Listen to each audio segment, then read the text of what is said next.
Hello, my friends on the interweb. I have been asked on far too many occasions to comment on this subject, and so therefore I am going to make a video that will cover this for the benefit of future people who ask me, and to make things a little easier for me. Understand, these are my opinions, and we all know about opinions and their relationship to body parts, which we all have and they all stink. If you disagree, feel free to make your own video. Post your own comments. More information is always good. Now, I've been asked by a large number of people who know me, because they know I'm a gun nut, what should they get as their first gun? And my statement universally on that is the very first gun you should get is training. Training is always good. The NRA has some very good programs out there for learning about firearms, how to properly handle them, what you can do with them, what are the versatilities, what are the pros, what are the cons. This is the very first thing. I take a class every year, and almost without exception, and I always learn something because I select my classes very, very carefully, because I want to learn. Training is always good. So start there. After that, we'll get into what do I think people should have and what is a good choice. Again, these are my opinions.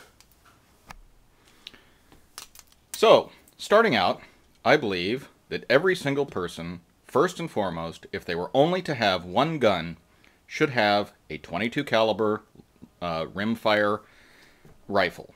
I actually believe that it is incumbent upon every parent to teach their children how to safely handle firearms, how to operate them, and how to use them, and should, about the age of 9 or 10, have given them a .22 caliber rifle.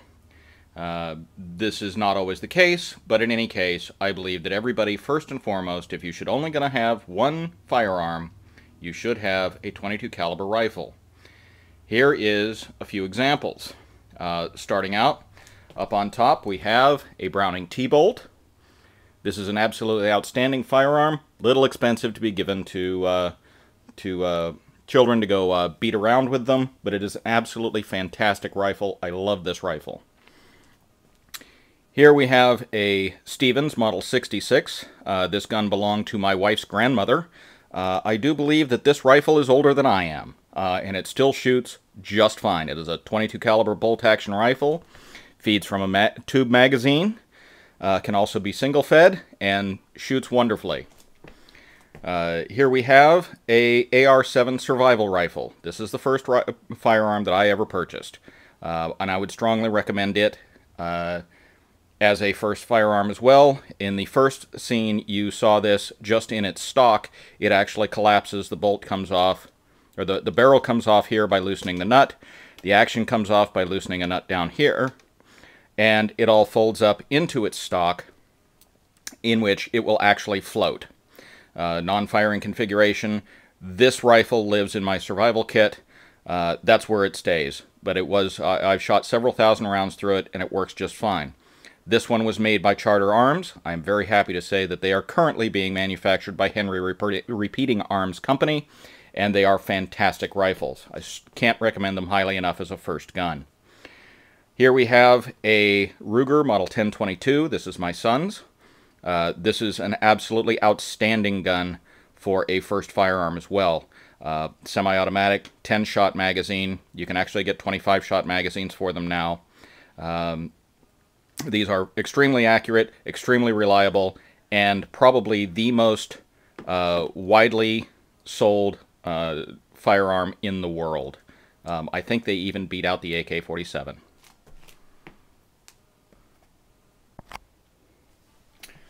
Alright, the second firearm that I believe that everyone should own, if you were only going to own two. The first one, of course, still being the .22 rifle. The second one would be a defensive handgun. This is a gun that is purchased with and carried with the specific intent of saving your own hide, or those of your family. It is for defensive purposes. It is not a hunting gun. It is not really a target shooting gun, although you should practice with them routinely. It is for defensive purposes. What I have here is... This is a Glock Model 26. It is a subcompact 9mm. It is a very good choice. However, if you notice, it will only accommodate 2 fingers on the lower portion of the grip, which means it will be a little harder to control and will take a little more practice. Here we have my Taurus Model 66. This is a 357 Magnum stainless steel 6-shot revolver. This is the second gun that I actually ever purchased. This is my choice for a primary defensive handgun. As of the time that I purchased it, today I would probably buy a Glock Model 19. Here I have a Glock Model 23, which is the same as a Model 19, except this is in 40 Smith & Wesson. The Model 19 is in 9mm. Either would be an excellent choice, and I would strongly recommend it. This is a Smith & Wesson Sigma 9mm. This is effectively a knockoff of the Glock, and would also be highly recommended, although the trigger is better on the Glock. Here we have a Smith & Wesson Model 6945, which is a double action only, hammer-fired 9mm pistol. This was my dad's. I gave it to him to keep under his pillow, and he did until he recently passed. These are strong recommendations. I do not recommend a small pocket pistol, a 22 rimfire pistol, a 44 Magnum pistol, and anymore I don't actually recommend a 45 automatic like a 1911. Even though I do have one and I love it, I still don't recommend it for this role. That is, personal defensive firearm. And for my last recommendation, if you were to only have 3 guns, first being the .22 rifle, the second being the personal defensive handgun, a third would be a shotgun. These are extremely versatile. They are the most versatile guns available.